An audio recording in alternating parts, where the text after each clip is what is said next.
அதிமுகவினுடைய முக்கிய பொறுப்பாளர்களில் ஒருவராக ஒரு காலத்தில் கொடி கட்டி பறந்திருந்த சசிகலா சமீப நாட்களாக எந்த முக்கியமான செய்திகளிலும் இடம்பெறாமலே இருக்கிறாங்களே அப்படின்ற மாதிரி நிலை இருந்தது.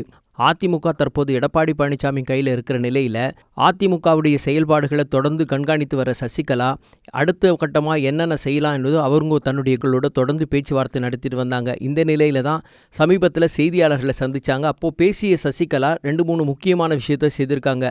அரசியல் எப்போ வேண்டுமானால் என்ன வேணும் நடக்கலாம் அப்படின்றத மீண்டும் நாம் நினைவுபடுத்த வேண்டிய நிலையில் இருந்துகிட்ருக்கோம். நிச்சயமாக ஒரு பெரிய மாற்றங்கள் ஏற்படுவதற்கான வாய்ப்பு இருக்குது. அரசியல் களத்தை அதுவும் குறிப்பாக அதிமுகவுடைய நிலைப்பாடு செயல்பாடுகளை நான் கண்காணித்து தான் வரேன். சிலர் விஷமத்தனமான சில அறிக்கைகள் வாயிலாகவும் சில கருத்துக்களை பதிவு செய்தன் வாயிலாகவும் அதிமுக என்ற இரும்பு கோட்டை வலிமைக்குரிய கோட்டையை அம்மா அவர்களாலும் புரட்சித் தலைவர் அவர்களாலும் வழிநடத்தப்பட்ட இந்த மாபெரும் இயக்கத்தை தன்னுடைய சொந்த கட்டுப்பாட்டுக்குள்ளே வச்சுக்கலான்னு சிலர் நினைக்கிறாங்க. அதெல்லாம் நடக்காதுங்க. அதற்கெல்லாம் பதில் சொல்கிற காலம் விரைவில் வரும். அதற்கான அறிவிப்புகளை நாங்கள் சீக்கிரமாக சில முடிவுகளை எடுக்க வேண்டியது இருக்கும். மக்கள் என்றைக்கும் எங்களோட தான் இருக்காங்க. எல்லா எதிரிகளையும் நாங்கள் யார் யாருன்னு என்பதை கண்காணிச்சுட்டு தீவிரமாக பார்த்துட்டு தான் வந்துட்டுருக்கோங்க. இதுக்கெல்லாம் ஒரு முடிவு வரும்ன்ற மாதிரியான சொன்ன சசிகலா ஒரு கதை ஒன்று சொல்லியிருக்காங்க. ஒரு பெரிய மலை இருந்தது. அந்த மலையில் ஒரு செடி பூத்து இருந்தது. அதனுடைய விதை எவ்வளோ ஆழமாக இருந்தது என்பதெல்லாம் விளக்குற மாதிரியும் அதை கட்டப்பாறை கொண்டு வெட்டி எடுப்பதற்கு முனைப்பெடுத்தவருடைய நிலை என்ன ஆனது என்பதை பற்றியும் ஒரு கருத்தையும் செய்தியாளர் மத்தியில் ஒரு கதையாக சொல்லியிருக்காங்க. வாங்க அந்த கதையை நாமும் கேட்போமே. அதாவது ஒரு பெரிய மலை இருந்துச்சு.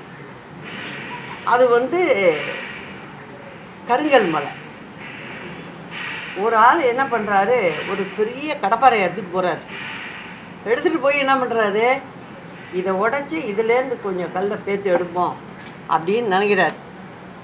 நினச்சிக்கிட்டு போய் அவர் முயற்சி பண்ணுறாரு. ஆனால் முடியல. அப்போ அப்படி திரும்பி பார்க்குறாரு. அந்த மலையிலே பார்த்தீங்கன்னா ஒரு 6 அடியில் ஒரு மரம் வளர்ந்துருக்கு. நம்ம கடப்பாறையை போட்டு இடிக்கிறோம். இது ஒரு கடப்பாறை தான் எகிருத ஒழிய அதில் ஒரு சின்ன ஒன்றுமே காணுங்க. இது எப்படி இந்த மரம் இங்கே வளர்ந்துது அப்படின்ட்டு பார்க்குறாரு. அந்த மரம் என்ன சொல்லுது, சொல்லாமல் சொல்லுது அப்படின்னு பார்த்தீங்கன்னா, ஒரு விதை, அந்த விதை அந்த இடத்துல விழுது. அது அங்கே முளைத்து வேறுட்டு வளர்ந்து வருது.